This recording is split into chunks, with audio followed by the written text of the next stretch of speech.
Actually মিরিকের চা বাগানে কীভাবে চা তোলা হয় সেই দৃশ্যটা ধারণ করার জন্য আমি এখানে আসছি।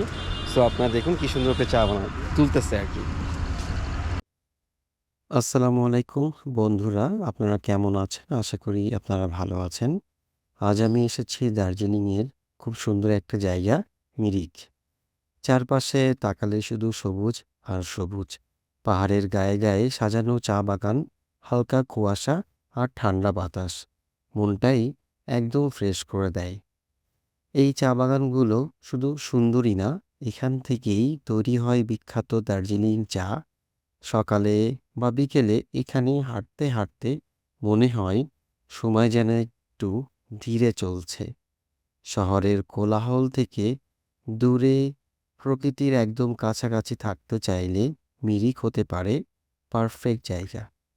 আপনারা যদি প্রকৃতি, পাহাড় আর শান্ত পরিবেশে ভালোবাসেন তাহলে মিরিক অবশ্যই একবার ঘুরে দেখবেন।